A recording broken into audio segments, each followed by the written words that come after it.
Get right here. Wendy, you're right here. Oh, I'm back, okay. I'm so confused. Wait a minute. No, I don't think so. Oh, that's not how it works. If you insist. One says written and signed.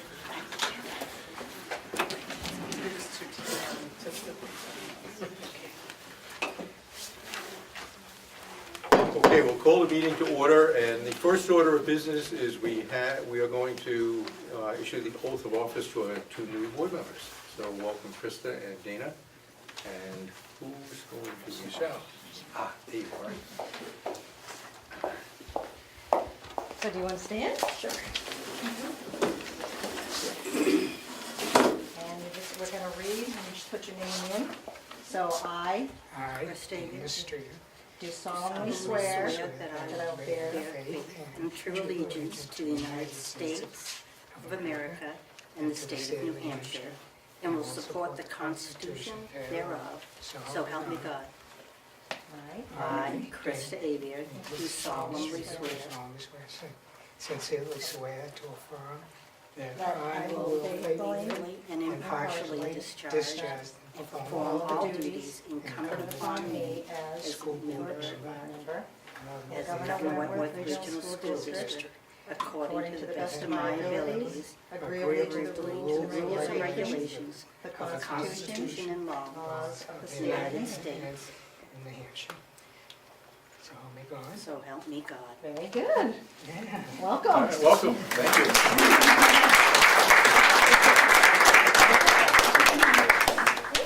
Thank you. Okay, the next order of business, I entertain a motion to go into non-public session, RSA 91A, semicolon 3, paragraph 2, for personnel issues. So moved. Second. It's moved and seconded. You just say aye when I point. Dana? Aye. You just say aye to, if you're going to want to go in. Krista? Aye. Bridget? Julianne? Yep. Jim? Wendy? Tim? Chair's in. We're in non-public. We'll be back.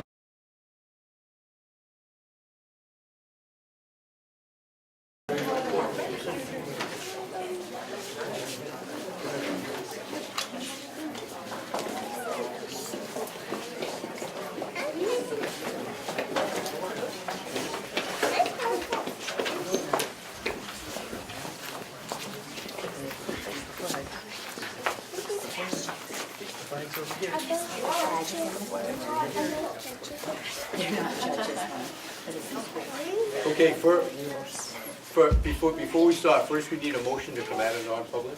So moved. Second. Okay, all those in favor of coming out of non-public? Aye.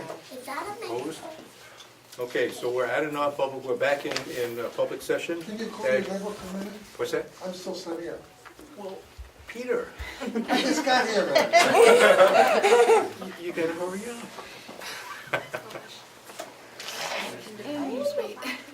Right? Just be patient. Bless you.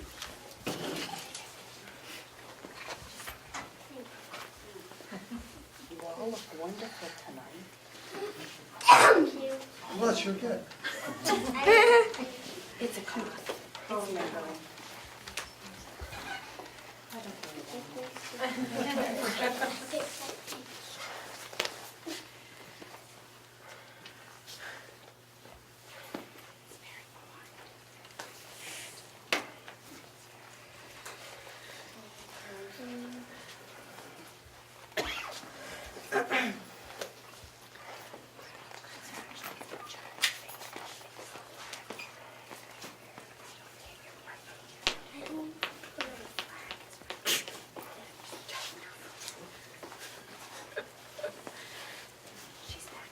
No.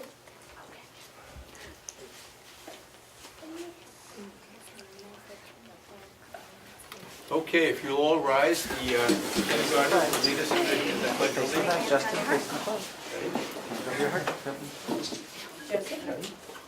I pledge allegiance To the flag of the United States of America, to the republic for which it stands, one nation, under God, indivisible, with justice for all.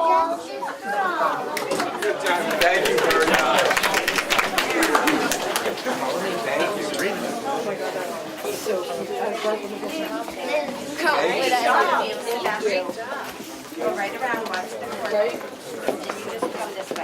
Right behind Ari.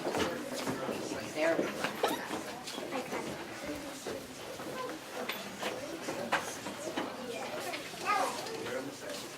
Okay, we have a few housekeeping things, and then we'll get right to the student presentation. The first order of business now is the reorganization of the board. I'd entertain a nomination for chair for this coming year. I move Jack Lehman for the chair, please. Moved. Second. It's been moved and second. Any other nominations for chair?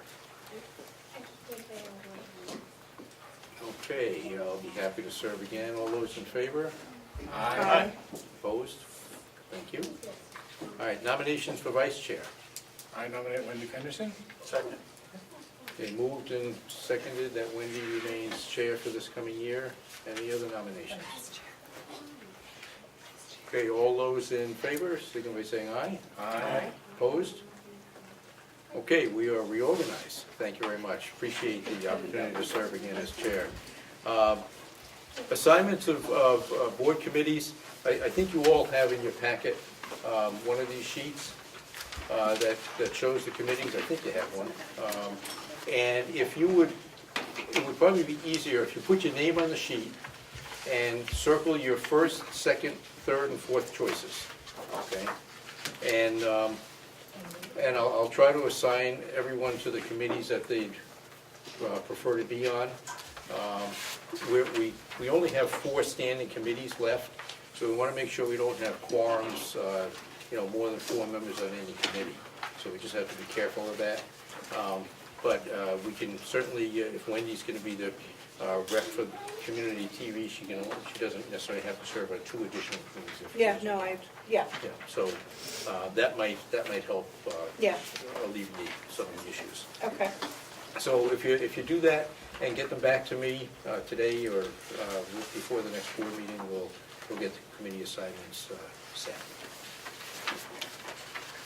All right, a couple of quick things before the students get going. Agenda review. Anything like I have one thing to add. I have a letter from a couple of our state legislators about a May 8th presentation. Okay. Okay, we have 2 minutes to approve. Minutes for the Academic Affairs Subcommittee of March 11th. So moved. Okay, moved and seconded. Second. Those that aren't there obviously will abstain. And all those in favor of approving the minutes for the Academic Affairs meeting? Aye. Opposed? And abstentions? The rest of it? Well, everyone else. All right, and minutes for the school board meeting of March 11th. So moved. Second. Okay, moved and seconded. Any errors, omissions, corrections? Okay, all those in favor, signify by saying aye. Aye. Opposed? And abstentions? Okay. 2 abstentions there. 3 abstentions. Okay. Okay, public input. Why don't we hold public input until after the children finish? Sounds good. So we can. Thank go you. right Welcome into to it. Ossipee School.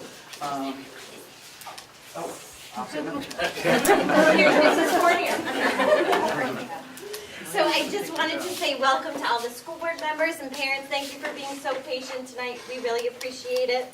At Ossipee Central School, we set high academic standards for our students. Our students work collaboratively in academic areas to develop their content knowledge, as well as their higher order thinking skills.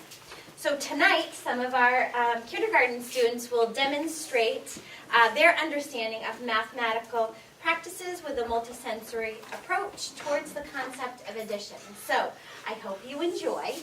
And this is Mrs. Kelly, one of our kindergarten teachers, Mrs. Colcord, and Mr. Zimmer, our kindergarten teachers. That's what I was going to say, so. Just like kindergartners pack a lot in a small package, we pack a lot of learning into what looks like a sort of a simple exercise here. So the students are going to demonstrate their problem solving, explaining their thinking to others, listening to others, showing their thinking in a variety of ways. and as they're laying the foundation for addition and subtraction as well. Okay, you guys ready? Yes. Springtime birdies in a tree. How many birdies do you see? Ariana, would you come down? Yep. And can you show us what you see in our number story on the tens ring?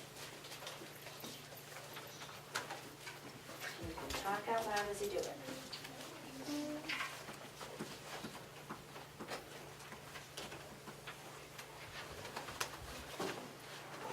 What have you got so far?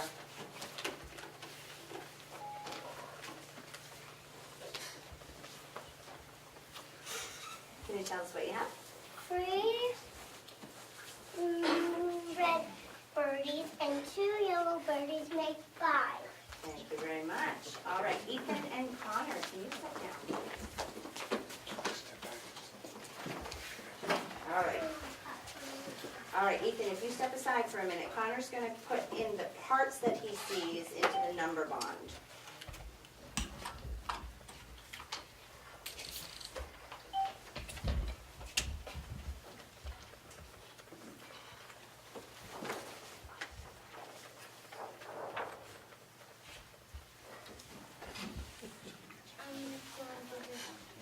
Yep. All right, what's the other part? What's the part you wrote so far? 2. The part you wrote was the 3, and now you're writing 2. And let Ethan go ahead and fill in the hole. I'm going to do You would like a red marker. There you go. What's my favorite color? What's your favorite color? All right, and can you tell us what the numbers are? What are the parts? 3 and 2 and make 5. 3 and 2 make 5. Nice job. I'll take the marker. All right. Go ahead. And Anna, can you fill in our number section?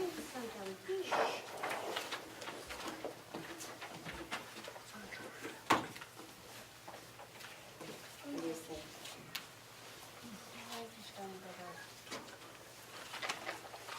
Can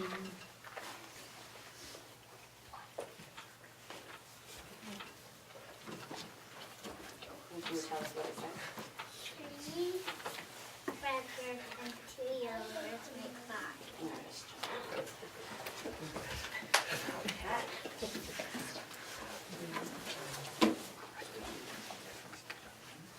We're gonna switch rows, guys.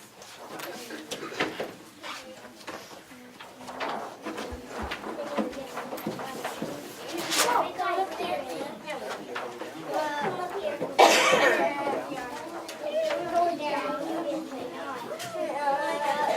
I'm right here, guys.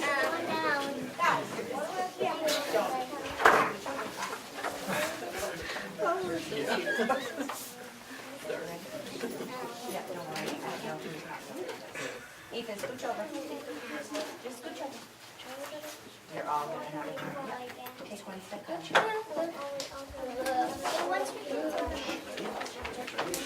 All right. Springtime birdies in a tree. How many birdies do you see? All right. Sabrina, can you step down? And can you fill in the tens frame for us with what you see up here? 4. Red bird. Perfect.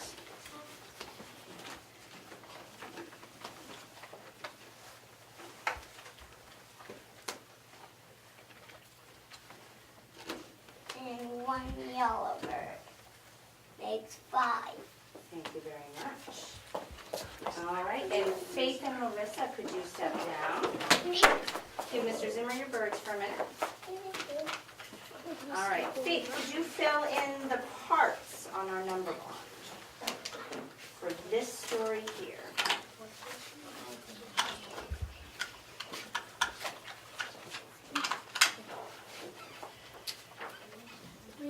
Look carefully.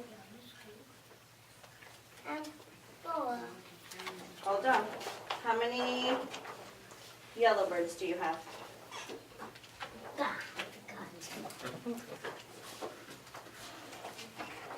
How many are yellow? One. And then you have how many red? 4. And give the marker to Larissa, and she can fill in the hole. What do 1 and 4 make, Larissa? 5. Write it up there. All right. And Sebastian, you want to step down and fill in our numbers?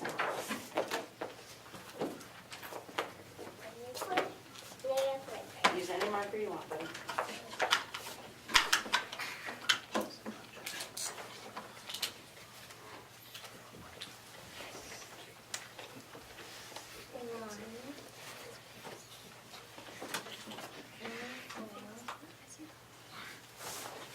I got you covered. And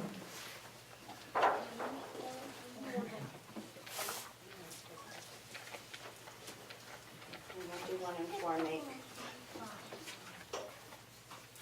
You got it. Nice job. All right, thank you very much.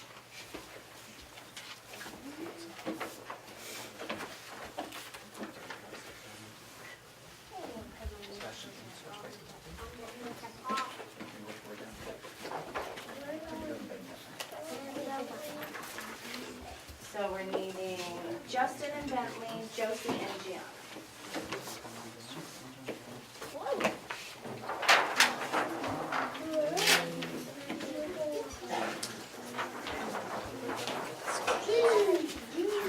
Last one, are you ready?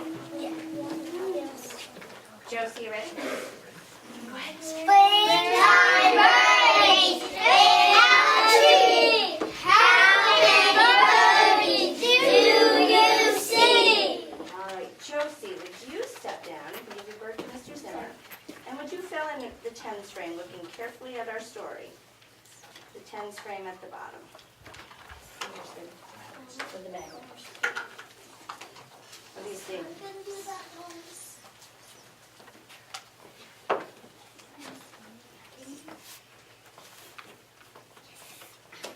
How many do you have, Josie? 5 red birdies and 0 yellow. 5 red birdies and 0 yellow birdies.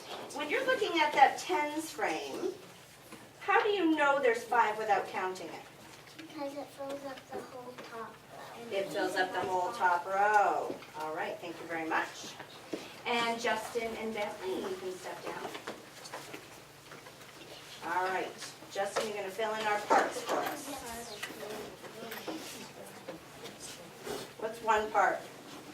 5 and 0 Hold on, and let's let Bentley fill in the hole. make 5. Yes, they do. All right, and Gianna, can you fill in our number sentence?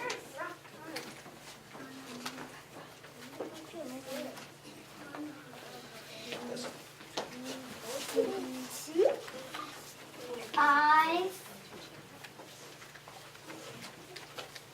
and 0 make 5.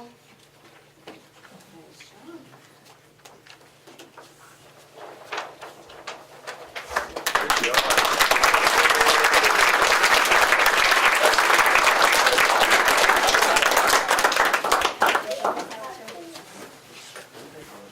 You're the one that did it.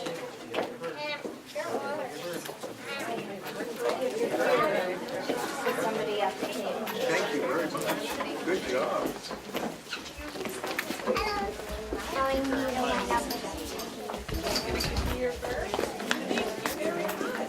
Okay, the people over here need for Ariana, how about over Now I need to go and wind up with my dad. Larissa, right over here? No. Did everybody get a bird? Oh. And can you give one to the bracelet?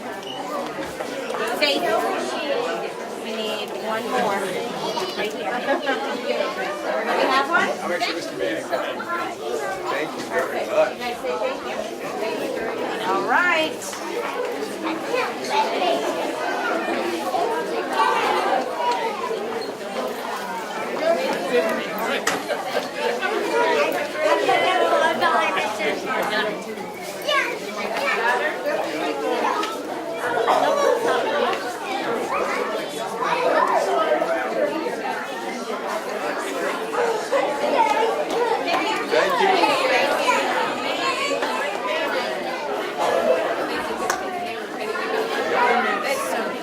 Yeah, right.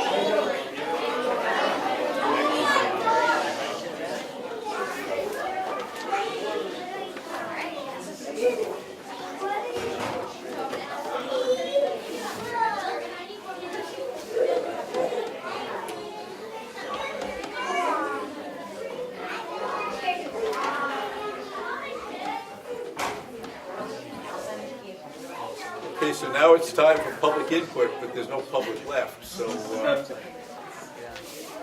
unless somebody would like to speak.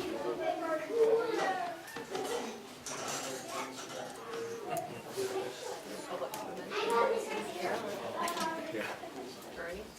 Okay, no public input at this point? Okay, we'll have another opportunity at the end of the meeting for public input. So we'll move right on to the student representatives report. Good evening, everyone, and welcome to the new school board members. Saber and Mr. Streeter. The high school was a busy place the past couple of weeks as we finished the NEASC accreditation process. Last week, we also completed the statewide SAT testing for our juniors and the PSAT testing for sophomores. The theater program hosts the 2019 New Hampshire Educational Theater Guild State Festival on April 5th and 6th. They qualified 2 weeks ago in Salem. Spring sports started up today with the boys tennis playing at home versus Pelham and the girls away versus Pelham. That actually was canceled today, so that didn't happen. So, the senior scholar athlete awards are tomorrow night in Concord, or tomorrow during the day in Concord. Criteria is being a multi-sport athlete with a B+ average and good community service. Last Friday night was the final media night of the school year. The career technical student organizations competed in lots of NH conferences in March. Over 20 participants qualified for their national conventions, and we wish them luck at those conferences. Later in the month of April, qualifying students will also be invited to apply to join the local chapter of the National Technical Honor Society. Their induction will be held in May. And that's everything. Thank you. Thank you very much. Appreciate it. Okay. Superintendent. Well, Andrea, thank you for hosting us tonight, and that was a great presentation by the kindergartners. I thought it was wonderful how you had them just doing things spontaneously, without a lot of practice or rote. So that was really great. They were very, very cute, and nice to see the faculty members that were here tonight too. So thank you. What we typically do this time of year is to have Katie Hills come and do an assessment presentation for us. As you know, we have annual testing, statewide testing, and we look at those results every year to get a sense of what the trends are and to talk about what we need to do. So Katie is here to present tonight, and then we'll talk about next steps.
Know which one it was, of course, the last one.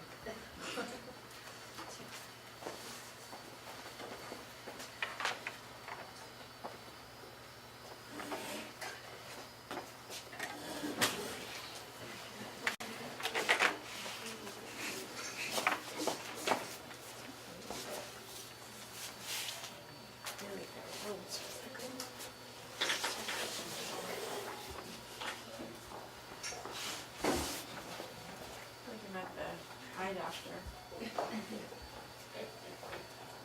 Is that still blurry to other people, or is it just funny? It's yours. What? It's clear. Okay. Maybe I need to get my eyes checked. Where do you want me to stand? What's the best place for me to stand? Right where you are is fine. Okay, my chair. No, I'll just step back to the side so my back isn't to anybody. So good evening and welcome. Tonight I'm going to share our district results from last year's New Hampshire SAS assessment as well as our NEWA MAP assessment. And then look at some of the trends and ideas for moving forward. Helps if I turn it on. There we go. So last spring, 2018, was the first administration of the new state test, the New Hampshire Statewide Assessment System, or the NHSAS, New Hampshire SAS. Like the previous assessment, it's a computer adaptive test for English language arts and for math. This past year, they also added science. So previously, science had been kneecap assessment, and they changed last year to having science tested through the New Hampshire SAS system. The test is specifically designed for New Hampshire students, and so we are no longer able to compare to other states, but we can see how we've done in comparison with other New Hampshire students. The two biggest changes to the New Hampshire SAS were the removal of the performance tasks from both English and math, and the addition of a specific writing section. So you can't really see it as well as I'd hoped, but this is a grade 4 math example of a question. It is looking at a 10 by 10 grid, and then students are asked to create a math equation or an addition equation specifically with two different fractions with different denominators to show the shaded area. So instead of simply asking for one fraction that represents the shaded area, or two equivalent fractions that each represent the shaded area, this question combines several different skills. It combines interpreting the visual model, finding common denominators, which involves multiplication facts, and then creating an accurate addition equation. So all of those different separate skills come together in this one question. This is a grade 6 ELA example, and most of the ELA questions have at least 2 passages that students have to read. Some include 3. They might include some nonfiction passages, some fiction. We've even seen recipes as one of the passages, or poems is a common passage. And then there'll be several questions. Many of them include 2 parts. If it weren't quite so blurry, you would see that part A goes beyond asking students to find the main idea. In this, they have to find supporting evidence for the main idea. And part B takes it a step further and requires students to sort of figure out why is the evidence they chose supporting evidence. So it's going beyond simply what is the text about. It's pushing to some of those higher order thinking skills. And finally, here's a grade 8 science example. They tried very hard to make it as more about the process than the content, but it's a lot of reading. It's very heavy with the reading, and it's not hands-on. The old kneecap assessments used to have a lab, a hands-on exam component. They've tried to embed it within the computer system, but it's a little bit cumbersome for students of all grade levels as well as adults like myself. So getting to the results. These are our English language arts results, and we want to see more blue than green. So our blue is proficient or above percentages, and our green is not yet proficient. Grade 6 was just over 50% proficient or above, but generally we'd like to see higher scores across all grade levels.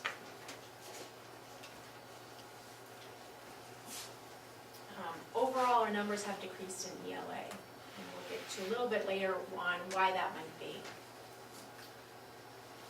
This is a comparison to New Hampshire. Again, we can only compare to New Hampshire because these test items are specifically designed and accessible only to New Hampshire students and test takers.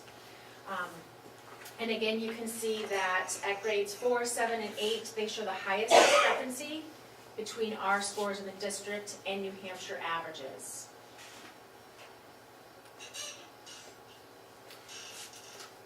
These are our math results. Again, we would like to see more blue. Grade 6 was just over 50% proficient. Again, we'd like to see students having higher percentages of proficiency. And last year's grade 7 was the lower than normal. And we've put some supports in place for them this year, and we're hoping to see those scores increase. And here is the New Hampshire to district comparison. Again, our greatest discrepancies are at grades 4 and 7. It is really blurry, but maybe it's just me. And finally, science. So last year was, again, the first administration of the science examination through New Hampshire SAS. Again, we'd like to see more blue than green. And grade 5 had 51%. And then we saw significant drops at grade 8, and then a slight drop from grade 8 to 11. But still, we would like to see the 8 and 11 higher than that. That being said, it was the first administration of this science test. We typically do see a drop when it's the first implementation of any assessment. And like I said, feedback from students and from teachers was that it was very reading heavy.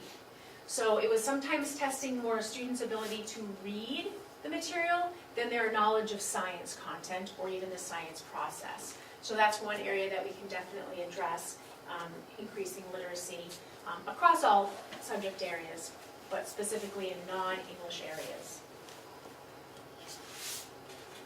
And here you can see the Governor Wentworth versus New Hampshire comparison. Our 5th graders did quite well. And we should come in and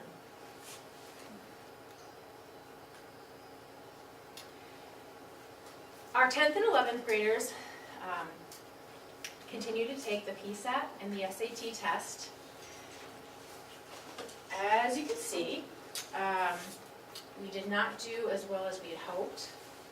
For grade 10, I do include the New Hampshire statistics, but not all 10th graders take this exam, the PSAT exam. So just bear that in mind. And not all 10th and 11th graders in the US take these 2 tests. So it's hard to have a complete direct comparison for those 2 entities, Governor Wentworth versus the US. As usual, our ELA scores, which here are the ERW, English and Reading and Writing, are better than we typically do in math. But they're still not great. We would like to see those go up as well.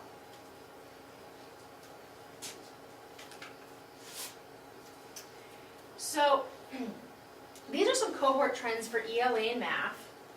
On both charts, it's a little hard to see, but there's a dotted vertical line, and that represents a change in the test. So 3 years prior to that, we had smarter balanced assessments, and then after, in the 2018 year, we had the New Hampshire SAS.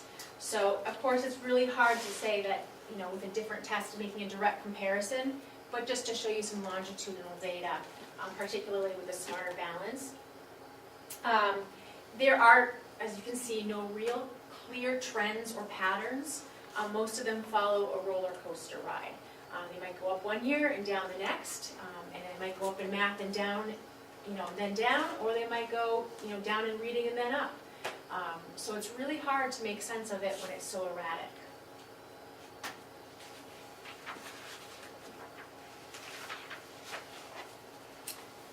So one of the hallmarks of interpreting data is being able to look for patterns and trends, as in the cohort analysis that we just saw.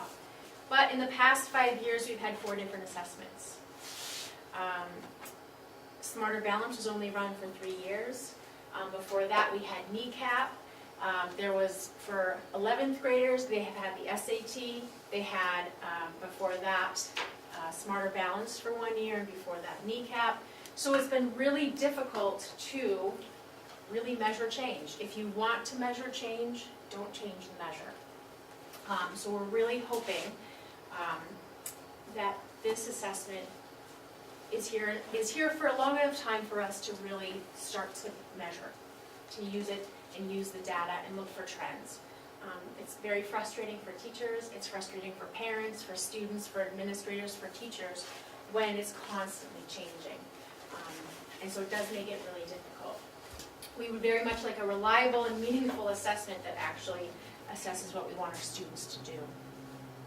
And one measure that we've been using for over 10 years, so which provides us with some of that longitudinal data, is the NEWA MAP assessment. I'm going to show you that data. So these results are from this past fall, 2018, and these are our reading results. It is better than the New Hampshire SAS. Our NEWA data is typically better than our state testing data, but it's still not as high as we would like. We want to see higher levels of purple, or levels of proficiency there. Not every state, not every district takes the NEWA MAP assessment, but we can compare our district average norms to the national norms. And with the exception of grade 1, who is right in line with the national norm, we are consistently above the national norms for reading. And here are math results. Again, better than what our New Hampshire SAS data tells us, but most grades are still below 50% proficiency, and we would like to see those numbers increase.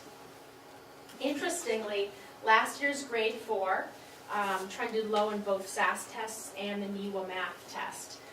They also trended low in the QSI assessment, which is another reading or word study test. So it's an interesting, group that we need to provide more support to. When several different pieces are telling you that a group is struggling, it does help to provide support to them.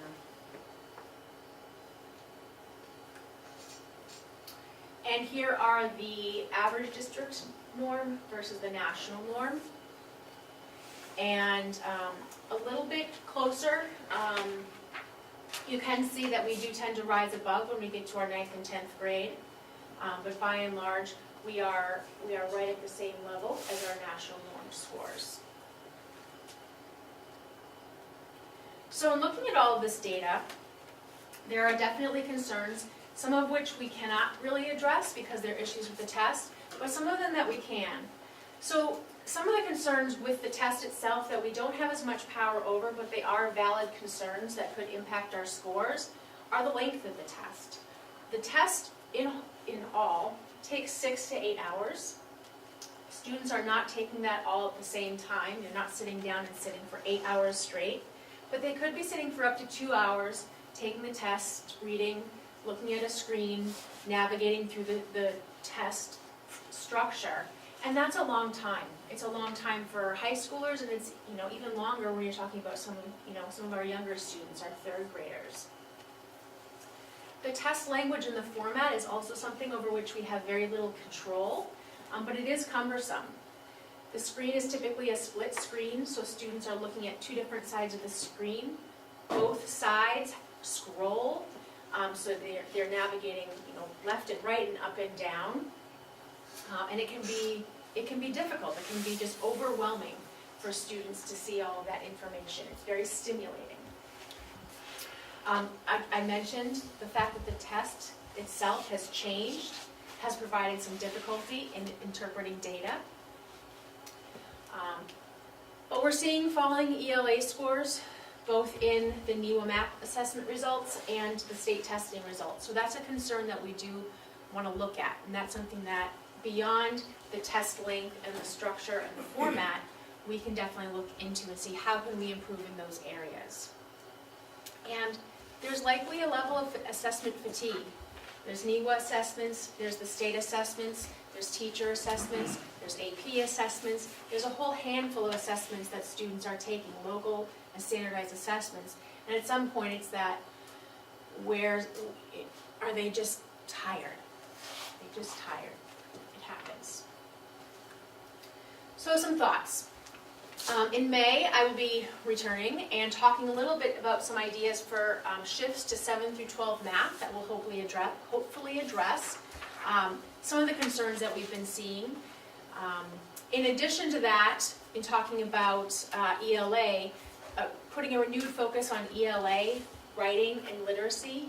We know that reading is important. We know that writing and communication are important factors, not just for this test, but for our careers and lives in general. And so we want to shift and turn our focus to that. We get continued support from our math coach. She has been working with our grade 7 teachers this year, and it's been a very positive experience for them. And she will continue to work with us next year to provide additional support to our 8th grade teachers and to continue to support our K through 12, our K through 7 teachers as they continue to work on their math instruction. We have interims and modules through SAS that are available throughout the school year. And while we don't like to teach to the test, their module assessments are very short assessments that are targeted. So you might have 10 to 12 questions just on geometry or just on how to read informational text. And these can be helpful for students and for teachers. For teachers, they can get real-time data on how their students are doing on specific skills, pre and post tests, if you will.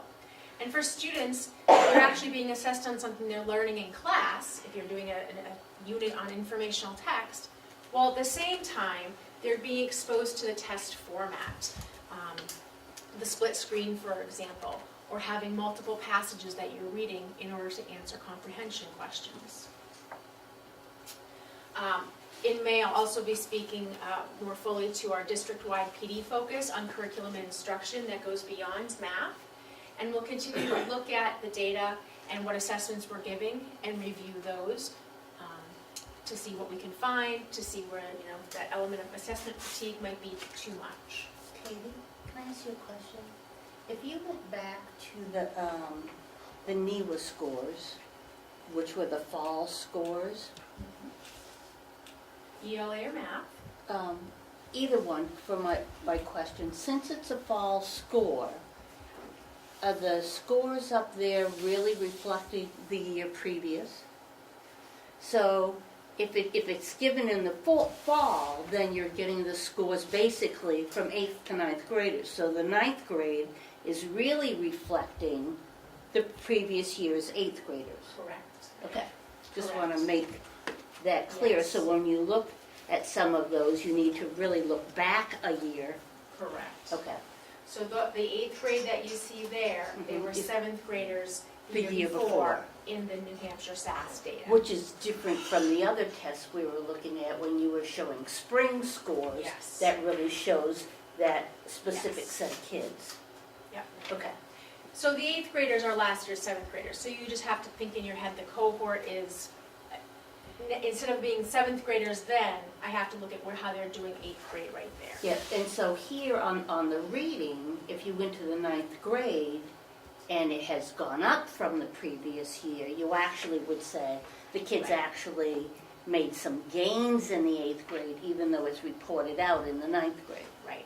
Okay. And when we look at cohort data, we also try to look at, what's the cohort data? I showed you the New Hampshire SAS cohort data, but we would do the same for NEWA data. How did they do in 7th grade on NEWA, 8th grade on NEWA, all the way back to 1st grade on NEWA. And again, it's declining. Let's see where I was. Okay. So I'm going to talk a little bit more about what we can do and looking in at curriculum and one of the reasons why we might be falling short on this. So our state standards shifted the focus from content to application. It became less about knowing the content to being able to do something with the content. And so you have these higher order thinking skills actually embedded in the standard. I'm going to give you a few examples, first from math and then from ELA. So when I started to dig in, we have 8 grade 3 measurement and data standards. 5 of them focus on application of those skills in solving real world and mathematical world problems. Grade 5 has 7 fraction standards. 4 of them focus on solving word problems and mathematical word problems, or real world problems. Grade 7 has 3 ratios and proportional relationship standards. All three of them involve solving real-world and mathematical word problems. If you look at some of the other math standard language, you'll see words like compare, explain, justify, assess the reasonableness of your answer. So the standards themselves have pushed to that next level of knowledge, to that deeper level of, it's not just about being able to do the computation or compute, the area or the algorithm. It's really about applying it to a real-world situation. So we're pushing to that next level. Same thing is happening in ELA. So these are the grade 3 reading literature standards. So there are actually 9 total. I'm just showing you 3. And what you're seeing underlined in red is that the language of the standards is asking students to go beyond. They're going beyond describing or recounting or even determining to analyzing, explaining, finding evidence to defend. So those are pushing students to those higher levels of knowledge, higher order thinking skills. And now note, you can't see this very well, but that top blue line, that is how our students, our 3rd grade students district-wide, did on average on these 3 standards combined. Key ideas and details. And the average score was 2.00, which is solidly in the middle of partially proficient. So on these 3 standards, which are asking students to push to those higher order thinking skills, we're not quite there yet. We're not in the ones, we're not, totally awful, but we're just not there yet. I'm a visual learner, and so I'm going to show it to you in a little bit of a more visual way. On the left, you have a depth of knowledge chart. Level 1, 2, 3, and 4. Level 1 is the most basic, and as you progress through levels 2, 3, and 4, the level of thinking gets more complex. And it might be a little bit difficult to see, especially those in the back, but those 3 standards that I just read for ELA, they are highlighted, their words, their depth of knowledge are highlighted or underlined rather with the red lines. Okay? You've got 1 in level 1, you've got 2 in level 2, you've got 1 in level 3, and you've got 1 in level 4. So you're pushing, those standards are really pushing kids to those higher levels of thinking, and that's what students are being assessed on. They're being assessed on, let's see if this works, James. Yeah. They're being assessed on this stuff as well as on this stuff. And then, of course, we're not quite there yet. We're not proficient when we're looking at that full scope. Then just to give you a comparison, the next set of reading standards in this same grade level, same reading literature, asks students to use context clues to figure out new words and phrases, distinguish literal from non-literal language, use terms such as stanza and chapter when referring to parts of a text, describe the organization of a story, poem, or play, and distinguish and compare their own point of view from that of the narrator. And if you look now, you'll see some green underlined words. Those are the depth of knowledge embedded in those 3 standards.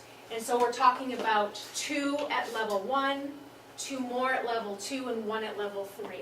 So we're really more on that lower level of depth of knowledge. And you'll note, how did our students, grade 3, district average do? We're in the proficient range. And don't get me wrong, for any standard that pushes to level 3 or 4, you have to cover levels 1 and 2. Those are your building blocks, your foundation. And we're strong at that. When I started to look at standards and the level that we're pushing kids to, or the level that they're asking of kids, and how we did on those correspondingly, we're great at level 1 and 2. We've got very strong foundations. But it's a shift. The standards shifted, and we need to shift our instruction to those, those higher levels. And the fact that we are so strong in the levels 1 and 2 is awesome. It means we're halfway there. We just need to help support our teachers in supporting students to those higher levels. And that, I think, is one of the big reasons why we're not seeing the scores that we hoped, is that we're just not quite pushing far enough. but we will. We know what the issue is and we can address that. And at the risk of dating myself with the concept of a paper photo album, standardized test data is one snapshot. Our NEWA scores are one snapshot. Our SAS scores are one snapshot. But there's a whole other album. There's a whole other pictures full in our album. So if we look at our QSI data, which is from this past spring, the same time students took New Hampshire SAS, and this is grade K 1 through 6 only. This measures students' word study and spelling patterns, spelling proficiency, and it shows higher percentages of proficiency among nearly all grades 1 through 6. Our second graders, who are now our third graders, but last year they were grade 2, 96% of our students are at or above where they need to be in word study and spelling.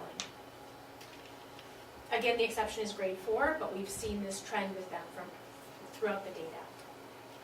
If you look at our NAEP data, and the most recent data we have is 2017, our district always seems to be randomly chosen to take the NAEP assessments, which is fine, but it shows that New Hampshire is, and we're part of that, consistently and significantly above national averages. Let's look at two more pictures in our photo album. Post-secondary choices. Our students going off to college, we have more students or higher percentages than the state of students going on to four-year colleges or universities.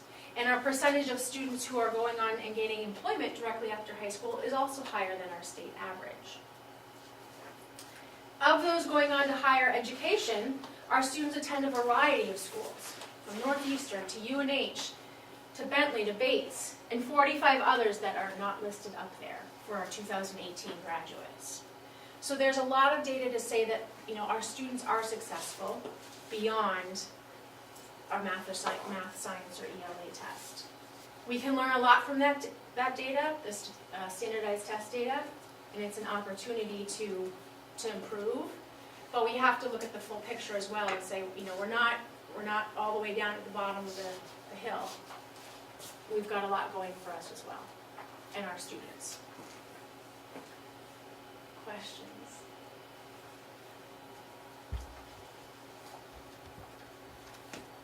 Very thorough, Katie. Yes? You used to have to do follow-ups 5 years after the students graduated. I was wondering if there's any figures of how many of those that are successful in getting into college, how many are actually graduating. Do you know if there's any?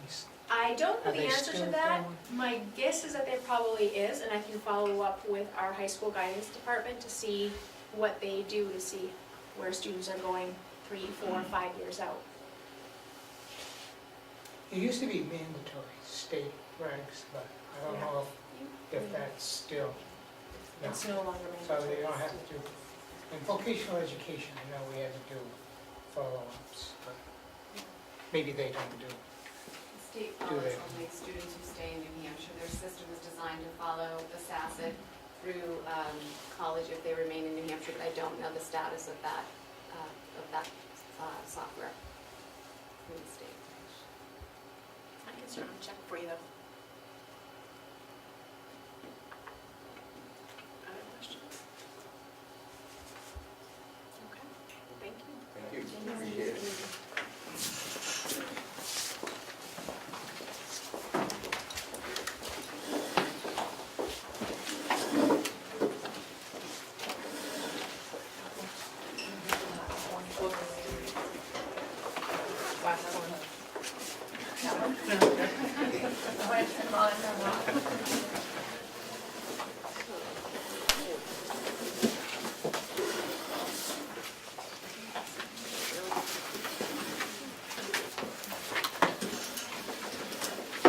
Thank you very much, Katie, and we will be back Katie will be back in May to talk about K through 12 strategy for both math and reading and language arts. Next on the agenda is review of election results, and obviously I will say, very pleased with the election results. All of the articles passed, the teacher contracts passed, the support staff contracts passed, as did the administrative contracts. The budget passed, the turf field passed, and the repairs and improvements of the maintenance warrant article passed, which was great. I also, since we're here in Ossipee, and the two articles that the school board did not support, the budget committee and the tax cap, were defeated. I just wanted, since we're in Ossipee, to say thank you to Ossipee voters, because Ossipee really came out in support of the school district, which was wonderful. All of those articles that I just mentioned, Ossipee came out in support of. So thank you to Ossipee voters. Okay. Next is board meeting proposed schedule. Linda did a lot of moving around and looking and trying to figure out what was going to work best, given what comes before and after certain board meetings, and also trying to look at where to place the board meetings, given some of the activities that we have. So I think she did a great job, but if you see anything here that doesn't look like it will work, please let me know. We tried to keep it so that we had board meetings when there was a vacation, enough time between, so it didn't feel like we were having two board meetings in a row.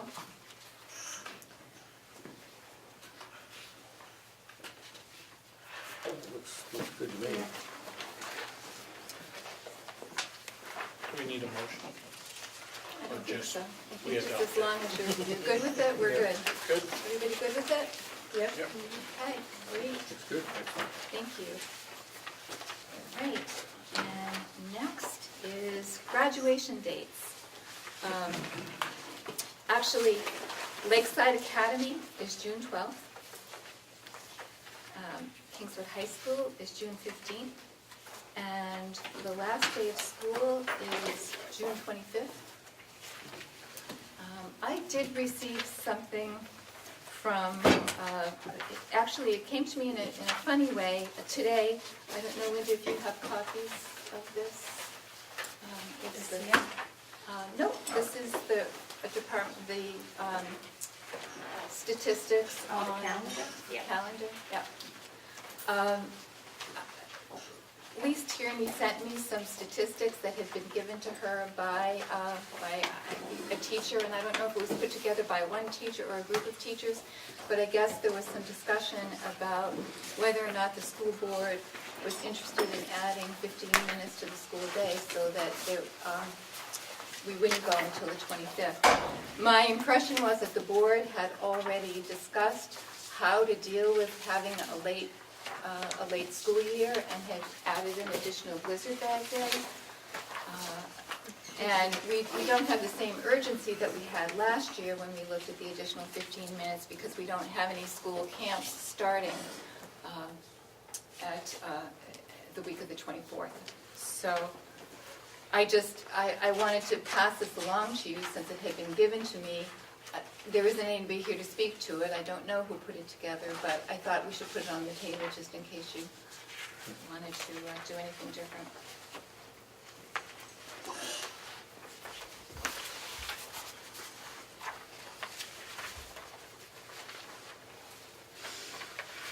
Is this just adding the extra time?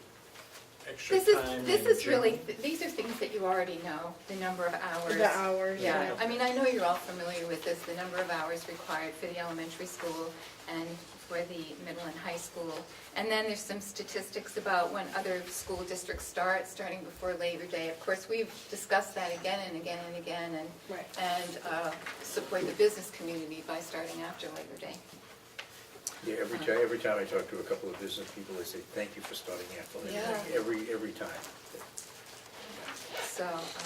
So, you know, and obviously we've taken the path of wanting to have our students in school as much as possible. So, and that's been supported. I know we talked about adding the extra blizzard bag day with hopes to get the students out earlier. And it was brought up, if I remember correctly, adding the 15 minutes. I'm certainly not opposed to it. I know when we first discussed it, was when we were in Tuftonboro, I guess. And that was back in January. So before we had, what, two more snow days. And certainly well, you guys being in the school, students shut down, the heat rises. So I'm not opposed to discussing adding the extra time. I don't know if you want to wait until next month, but the clock is really ticking. Well, I think the clock is really ticking, and this is, I have to tell you, this is one of those situations where, for whatever you decide, if you decide to add the 15 minutes, there are going to be 50% of people are going to say, that was a really bad idea, Yeah. and the other 50% will say. If we added Kathy, where would we, I guess I'm missing. Well, I don't feel like there's the urgency. Well, that's, I mean, that there was last year, I so. agree, and I mean, that's why we did the Blizzard bag days, and I mean, what day would they get out if I don't see it here, what day would? Well, we'd have to, and again. We'd have to we'd calculate have it to out. calculate it. I think it's fine. And again, I only got this today, so. Yeah.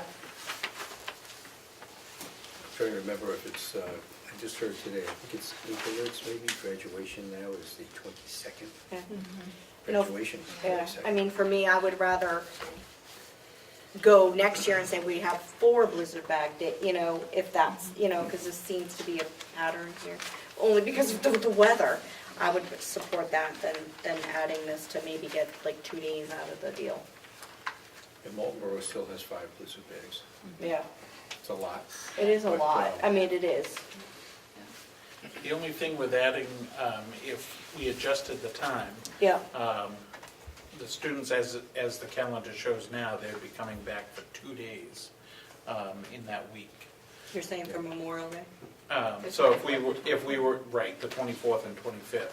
Yeah. So if we were able to adjust the time, Yeah. maybe 15 minutes wouldn't necessarily be the number we need to possibly get them out on the 21st. Yeah. And then they wouldn't have to come back for those 2 days. I think the big question is, does 15 minutes?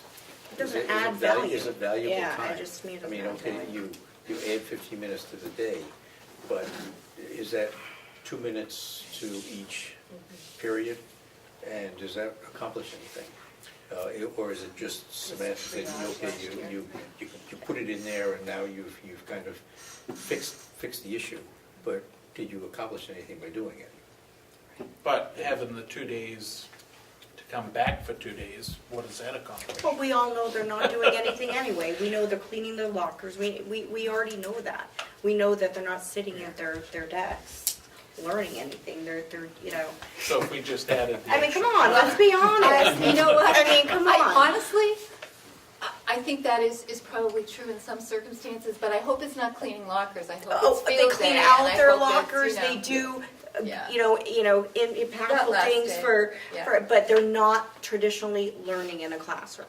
They're doing different They're things. doing different things. But then again, if you stop earlier, they still are gonna do those things. Oh, They'll yeah, just well, do that's them what I earlier, mean. Well, right? that's what I Yeah. mean. I mean, they're still gonna do those end of school days that they've been doing for years. And not that I'm going to advocate for it, but when we, several years ago, when we got pushed against the wall, we had some Saturday classes, and they only counted if the kids showed up, and they showed up, and at least you had a full day of school.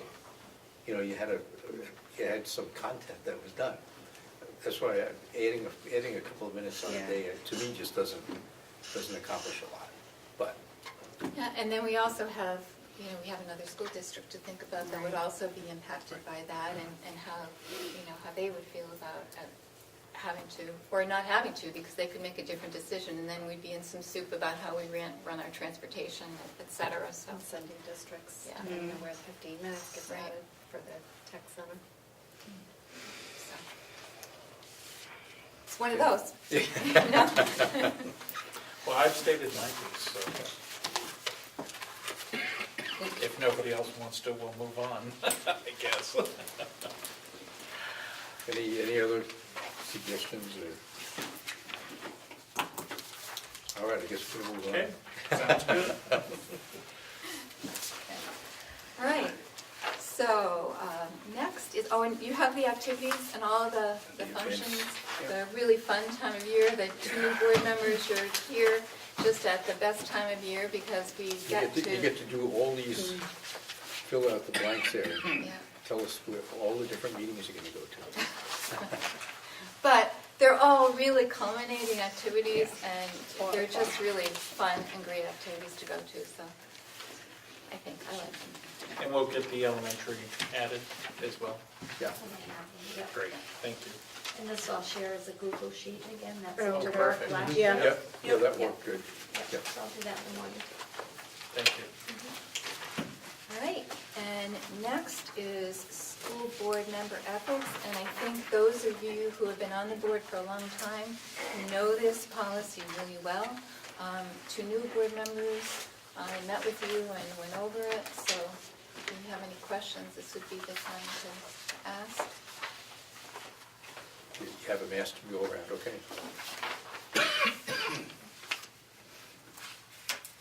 All right. That's quick, just Yeah. send it around for signature. Okay. General federal assurances. These assurances are assurances that, I don't know if you saw them on the website, not, excuse me, on the website, but in your uploaded in the packets. They're generally meant to cover certain things like discrimination, to make sure that we don't discriminate, to make sure that we're following financial protocol, to make sure that we have policies and procedures in place, and to make sure that we're following those policies and procedures.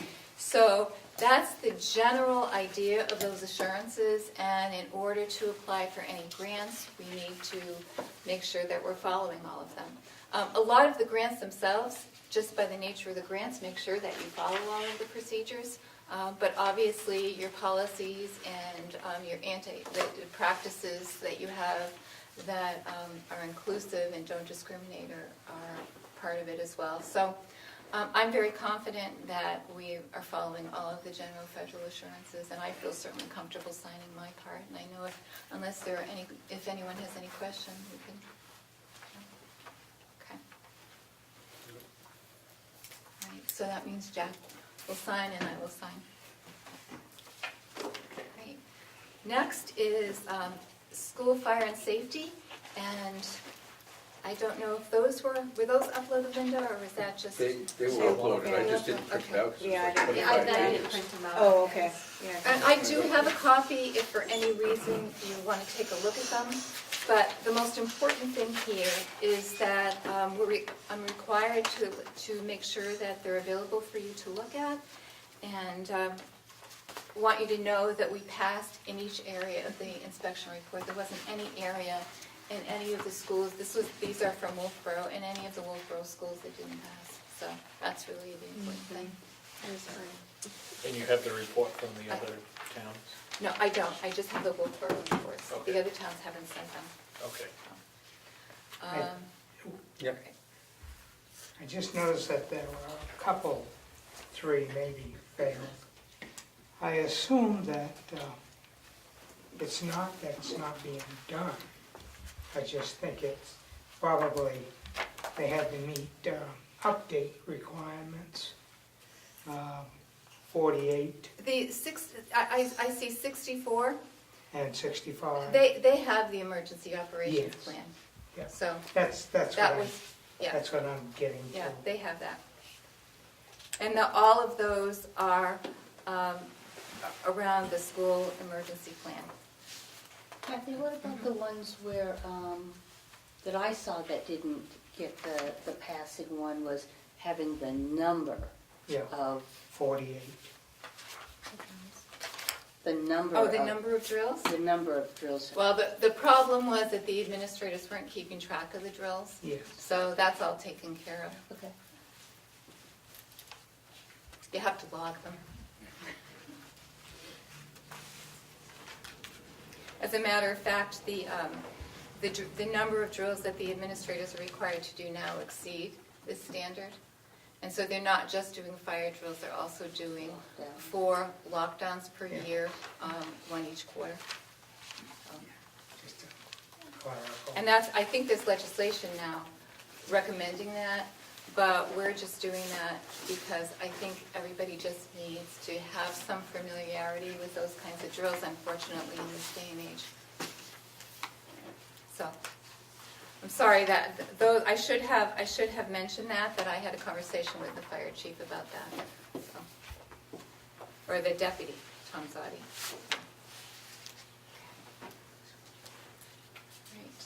Right. Health insurance. I have some really good news. I really probably shouldn't say health insurance because this is really about something that we have worked out with Huggins Hospital for our employees. And employees, and I want to say this the right way because it can get complicated. Actually, Wendy, this is at your suggestion. We went over, and Kathy and I went over and met with Jeremy Roberge, the CEO at Huggins, to see if we could get a discount for our teachers. So for teachers that have our insurance, now when they have a final deductible balance due, Huggins Hospital will pay a 50% courtesy prompt pay discount for all balances paid in full within the first 30 days after you receive your final deductible bill. So I think it's a real great benefit for teachers, and I'm glad. All staff. That's true. I'm sorry, not just teachers, all staff that have the insurance. I think it's a really great benefit, and I'm really pleased that we were able to work it out, because with the changes in insurance, we certainly wanted to give teachers and support staff and administrators who are on insurance as much support as possible in this transition. So thank you, Wendy, for mentioning it. And the hospital was absolutely wonderful. They were wonderful to work with. They're going to have the brochures ready for our 4 presentations that school care will be giving, so that we can hand this out as well to let them all know that they'll be receiving an additional. Pass it this way so you can see what it will look like. It'll have a statement on it. And Kathy has set up some additional meetings so that faculty, administrators, support staff, any questions that might have arisen after the original presentations that Lise Tierney set up with Jeff Kantorowski. If there are additional questions that are coming to mind for people since that meeting, there will be 4 meetings around the district to answer any of those questions or to re-explain anything that people need a re-explanation of. And at that time, there will be someone there from Huggins Hospital who will also explain what we worked out with Huggins for those who are in insurance in the district. Is that for anyone that's covered by school care? That's anyone who works for the district covered by school care. Okay, because there's a difference between that and those people that are retired but still pay into school care. And I do believe we can make sure of that, but I do believe it would be for you as well. However, That's my understanding. yeah, I just wanted, that was what I understood too. I would just ask that when you're doing follow-up questions, if it is the case that it's covered by people that still pay in for school care, that we find an avenue to let them know as well. We could probably do a mailer, but also those dates, I could get from Human Resources, the retirees, and shoot emails to them with the dates of the presentations. They could either come to and listen, or I could send some literature out to them, but that would be a good way. Thank you. Thank you. Happy about that. Next thing on the agenda is the China project. I've been making a lot of progress with Paul Wang from Triways, and he has pretty much firmed up the high school. I think I mentioned last time there had been discussions with this particular high school. I've sent them a lot of information about our school. I've sent them our test scores. They're not inhibited at all by our test scores, like I said, because that's not really what they're interested in. They're interested in more in our way of educating. So they sent us some ideas for curriculum that they would put into place in their school in China, so that if and when students come to us for their senior year, they will be able to meet our graduation requirements. So they'll be working to build those blocks for the 3 years that they're in high school in China. And the year here, 3 years is their high school. So the students' final year here, their 12th grade year, would be their graduation year from Kingswood High School. And of course, many of them will want to come to college in the United States. It's moving along. There has been a request from Paul for me to go over there. They're doing an open house there the 18th and 19th of April.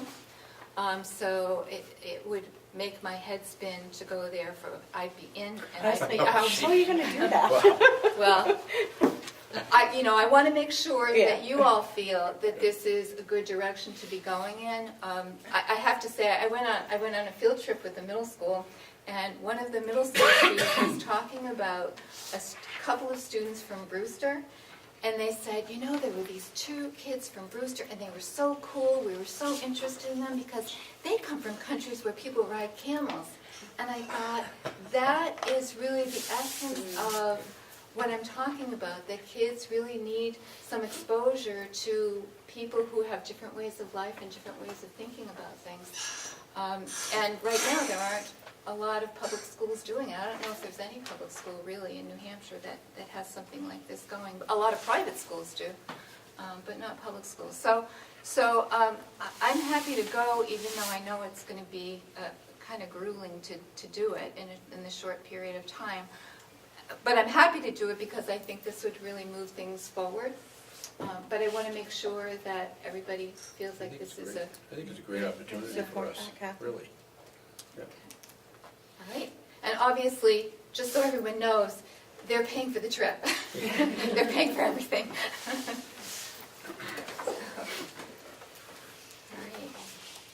All right. Next item is recognition for accomplishment, and this is a petition in memory of John Peterson, and I'll just read the letter.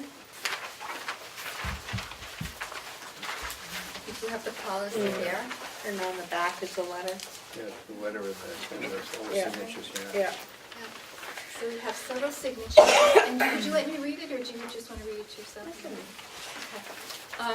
Dear Superintendent Cuddy Egbert and board members, this November the school was contacted by Fred Stevens, member of the Rotary Club, and requested to consider placing a plaque at Carpenter School in memory of John Peterson.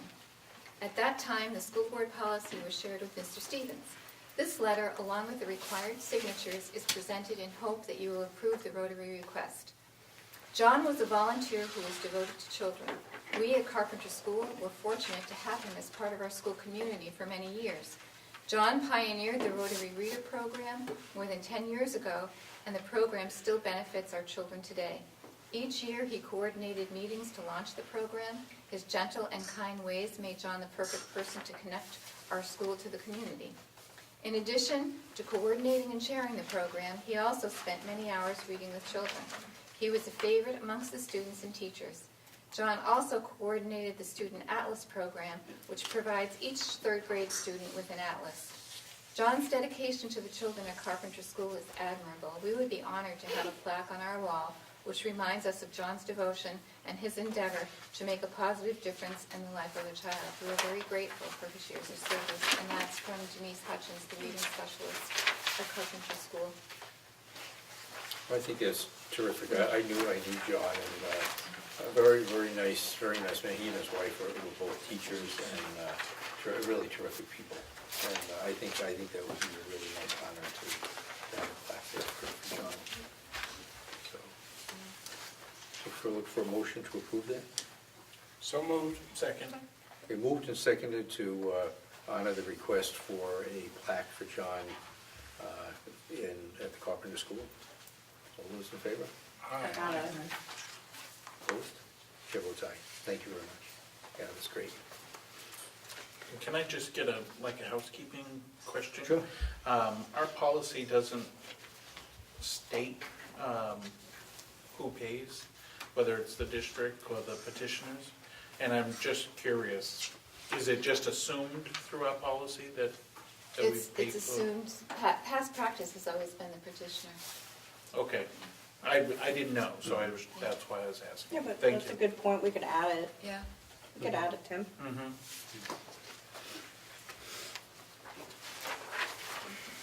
Very nice.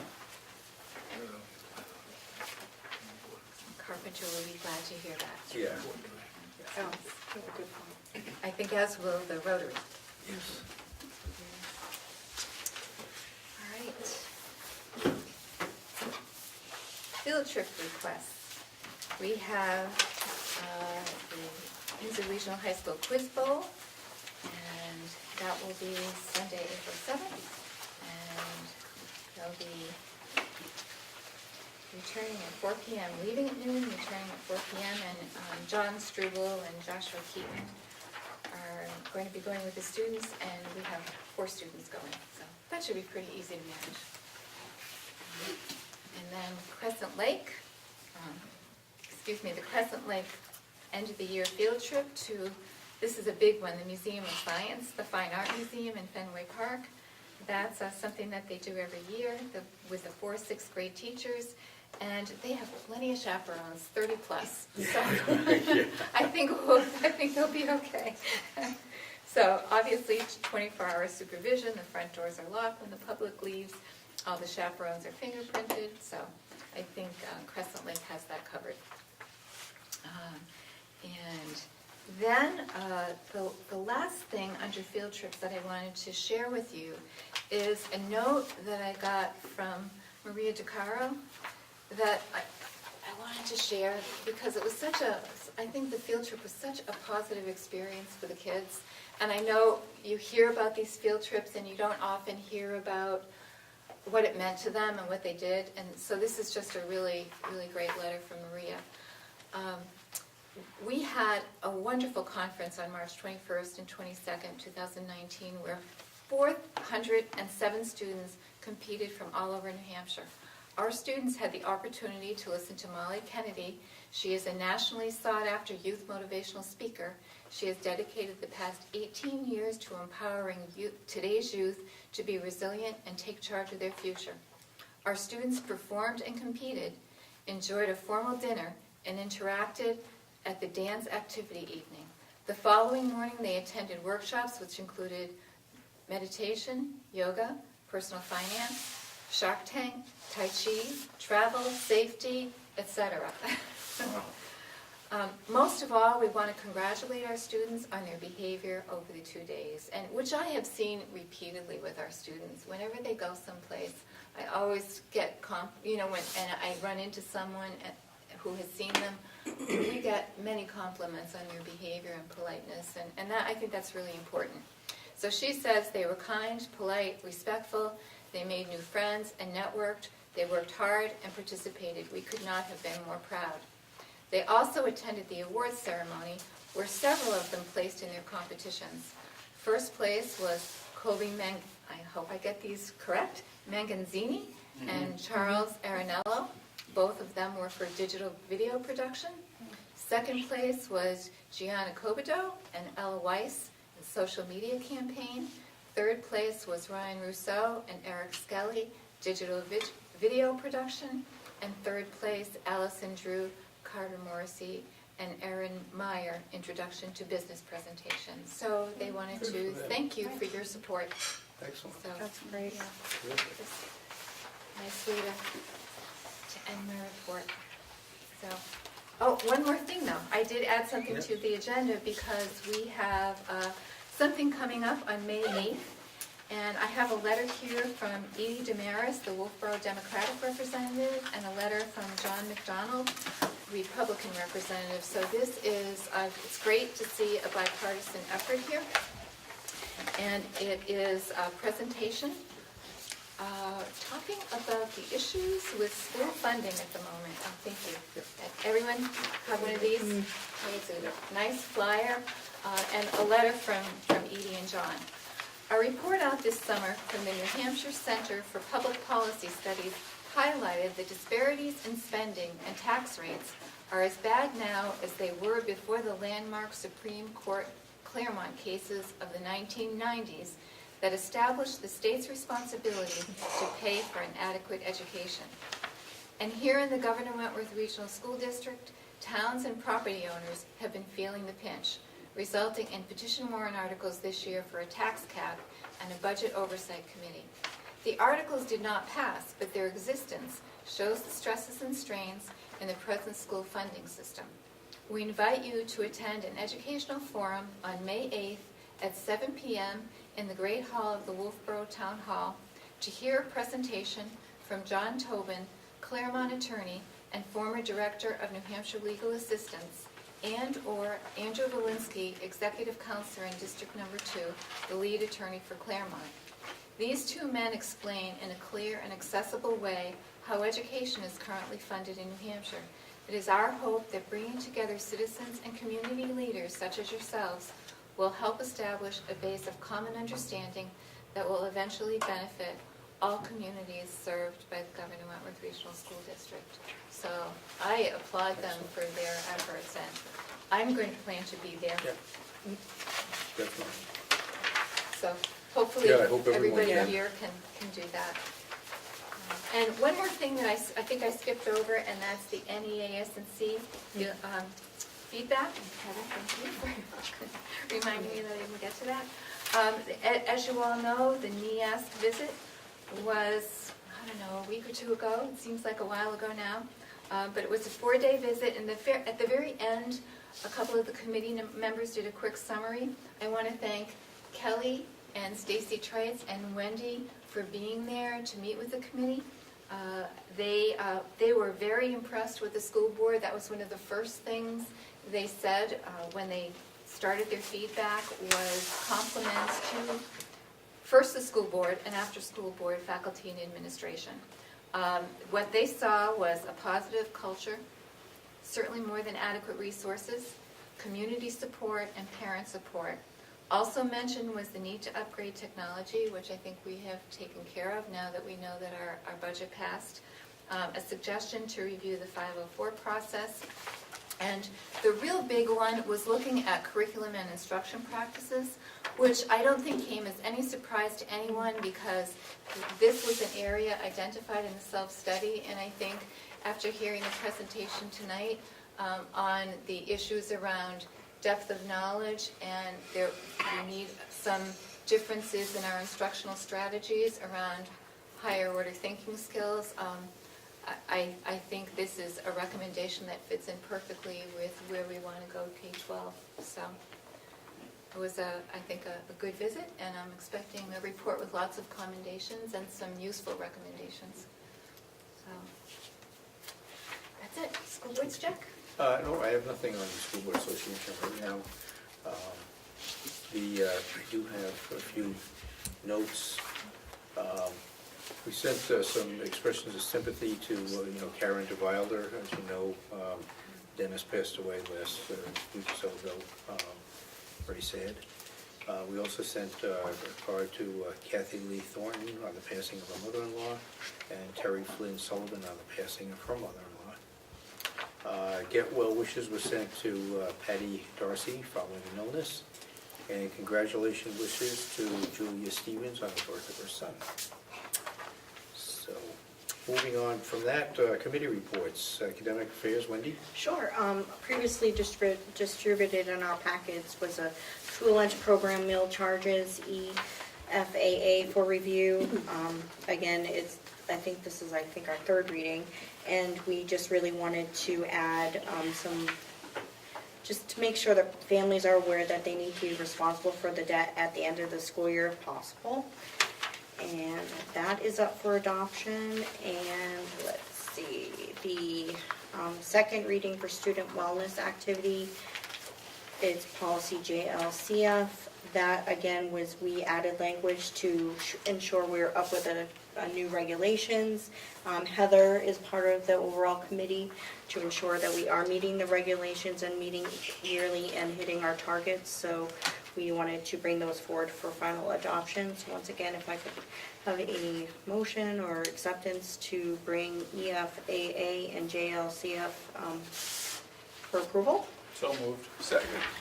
Okay, it's been moved and seconded to approve EFAA revisions and JLCF as presented. All those in favor, signify by saying aye. Aye. Opposed? Chair votes aye. Thank you very much.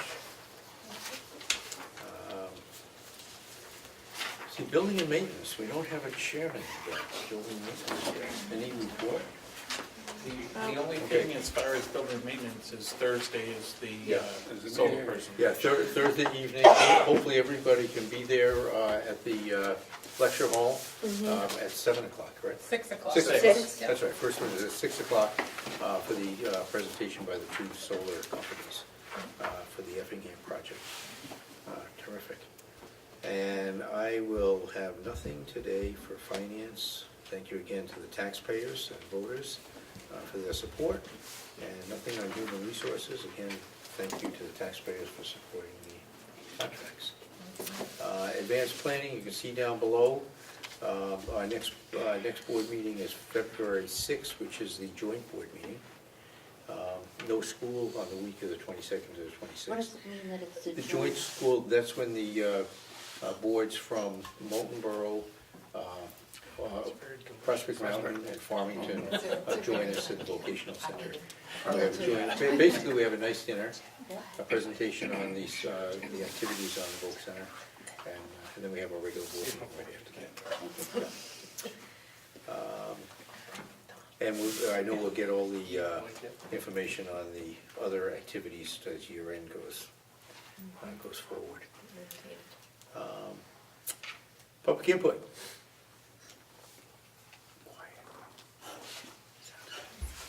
Okay, closing comments by board members. Kelly, how about you? I just want to welcome the new board members. I don't have anything to Thank you. Welcome new board members, and thank you, Ms. Moyer. Okay. Are we going, okay. Well, we can go right around the table, sure, go ahead. Thank you for the kindergartners. I'm telling you, as a kindergartner, I couldn't have sat that still and been that quiet for They so were long. good. They did exceptionally well. And welcome to the new board members. Thank you for hosting us here at Ossipee. It was great to see the kindergartners, as they've mentioned. Welcome, new board members. And also, I'd like to just thank Kathy for her time, Kathy Frothingham. Yes. Because we had officially done a presentation for Ernie, because we knew he was leaving. But Kathy was a good addition and will be missed. And certainly thank the voters for their support. Yeah, keep going. Okay. Thank you, Andrea and Megan. It's always just so much fun to see the students. I think we say that every time we have, whether it's the older kids presenting, it's just such a great reminder of why we're here doing all of this work. And I wish that Katie were still here, because she has worked so tirelessly since day one. She hit the ground running in this district 6 years ago, and she just is so even and knowledgeable and really skilled at working collaboratively with staff. And so I just want to thank her for her presentation and her work on behalf of the students of the district. Welcome to Krista and Dana. Well, I will say ditto about Katie's work as well. She's very thorough, knowledgeable, and she just plugs away. So kudos to her. I appreciate having her as a curriculum director. And thank you to Andrea and Megan. It's nice to see Carolyn here too.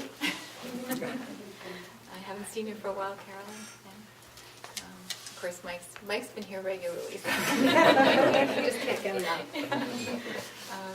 Also, thanks to all of the voters in all of our communities.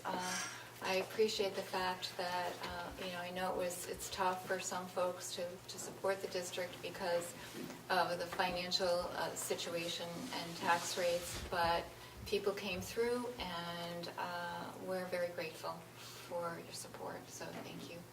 And welcome Dana and Krista.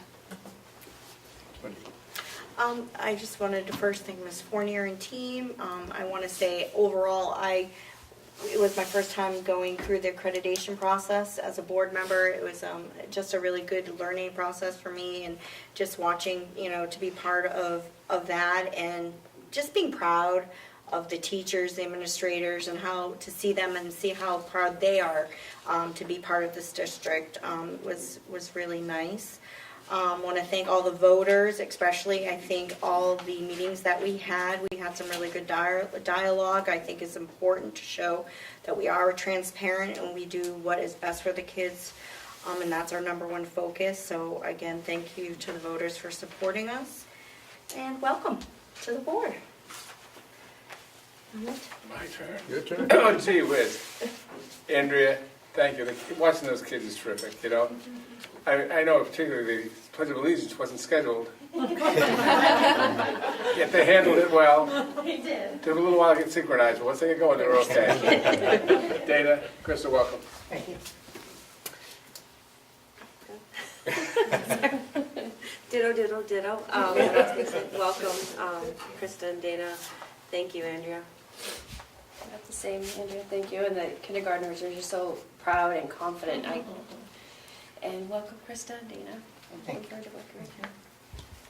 It's a pleasure to be here. I really have enjoyed my first evening here. A couple of things that I really liked about tonight's meeting was the John Peterson acknowledgement, and I think that's so important for people that put so much into the district and love for our kids, for them to be recognized. So I'm glad that Carpenter will have that in their school. I also would like to say that I think it's just so wonderful about the theater group and them being in the state competition. And I'm looking forward to going this weekend to see some of the performances that should be very entertaining. And Sam, I want to say that I watched as the kindergartners were here, and I remember when you were one. and now I just see you on the opposite end of school as such a poised, articulate young man, and I'm really proud of you, and I'm happy that the board has a student position on the board, and I'm glad it's you this year. Thank you. I want to thank Ossipee Elementary for sponsoring the meeting tonight, and the great job that the youngsters did. And I also want to thank the voters for voting for me to represent them on the school board. I appreciate that. I'll do the best I can possibly do. I want to thank the superintendent for introductory to what to do. And also, I'd like to thank Mrs. Frothingham, who I replace for the dedication that she put into working on the school board. So again, thank you very much, and thank you for the gracious comments from the board, and good night. Thank you, Dana. Thank you, Andrea. It's always fun. As I always say, my favorite part of the evening is when the kids come out and do their thing. And I don't know if it's going to be a tradition at all our board meetings now. If we have a student presentation, that they do the pledge. It started at our last board meeting when I was asked if it was okay to have that happen. And I think it's just great to get the kids right involved. And there's nothing that we have to do to just say the pledge. It's great to have them participate. And their presentation was just spectacular. So thank you for that. Katie did a very nice job on her presentation. I thought that was terrific. And it's great to have you two on the board. Thank you very much for being here. And on that, I will entertain a motion to go into non-public under RSA 91A, (3), paragraph 2, for legal, personnel in student matters. Dana? Oh, so moved. Oh, Second. So, Dana, yes. You just say yes. Yes. That's all right, Krista. Yes. Gail, Bridget, Yes. Julianne, Jim, Yes. Wendy, and Tim, Yes. and Amen. Thank you. We're in non